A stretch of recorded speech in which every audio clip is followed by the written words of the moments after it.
Espada y Daga, level 3 attacks. Attack number 1, from the front. Jab, vertical, stab, 2, jab, 1, jab, vertical. Seen again, but from the side.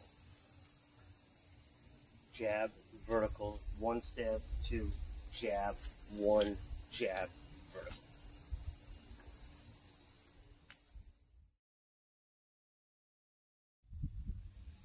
Espada y Daga, level 3, disarms. Disarm number 1. She's going to attack me with a 1 cut. I might open up with an open scissor or an umbrella. It doesn't really matter. But the part that's instrumental is that I will catch him in his puño sector, cutting the knuckles, getting the side step, and there's my attack on his face. Seen from the other side.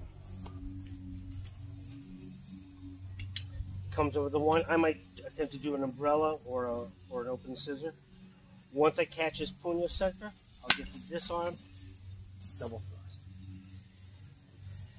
And that is disarm number 1 on Espada y Daga level 3.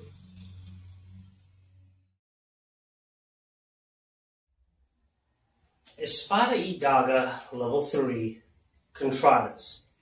This is technique number 1. So, Chris comes in with a 1, and then a 4, jab, and then a high 2 slash, and I open scissor to take out his eyes. If he's still able to fight, he comes in with a 1 stab. I will sidestep to 4 and parry it and hit him in the head as I ride this down away from his espada to get this wrist rip. If that doesn't take him out, he comes in with a 1, and I will engage with a breakout. Look this down as I get away from the dagger hand, cut, and then I will get this wrist rip. And hopefully that's dead. But if his dagger comes back in, I'll do a santigon into a disarm attempt. This is disarm number 8 from Espada Daga level 3 disarm. I will get this hook, and I will attempt to get a disarm here.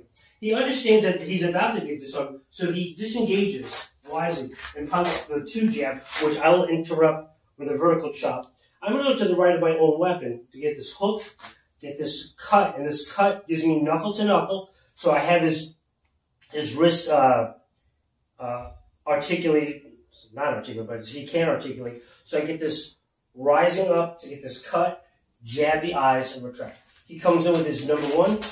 I will do an umbrella and cut. Here's my vertical jab, vertical jab, vertical jab. You notice I'm aiming for this shoulder because I can kill whatever fight is left in it, and it also helps prevent him from turning around.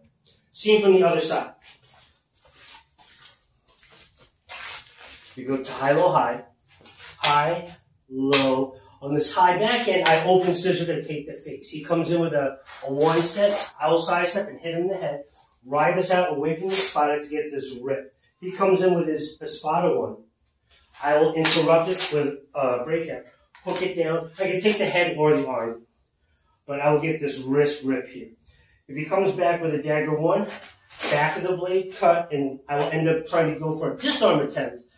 He disengages and gives me the 2, and I will interrupt with a vertical chop, and I'll hook on the right side of my espada. I will get my knuckle to his wrist, therefore preventing articulation in his arm. What is low now all becomes high, this big bundle, to jab the eyes. He comes in with the 1, I'll interrupt with an umbrella, vertical cut, disarm, vertical jab, vertical jab, vertical jab. And that is Espada y Daga, level 3, contrada number 1.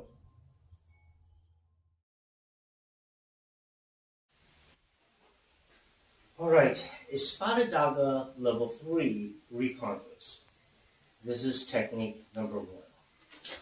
The part that comes over the 1, I will break in behind it and get a good extension to help get a little bit of a tug here. It's not so much the hook of this as much as the swelling of my wrist against his wrist. And I get a nice hammer fist using the knife into the throat. I will continue my motion from my breakout through, hammer the back of the head, and get a rip as I get behind it. Same from the other side. Again, I'm going to kind of come around, get a good extension so I get this hammer fist in the throat, wind around, forearm smash the backward puño, and get this rip using both my lat muscles, and I rip. And that is Espada Daga Recontra's level 3, technique number 1.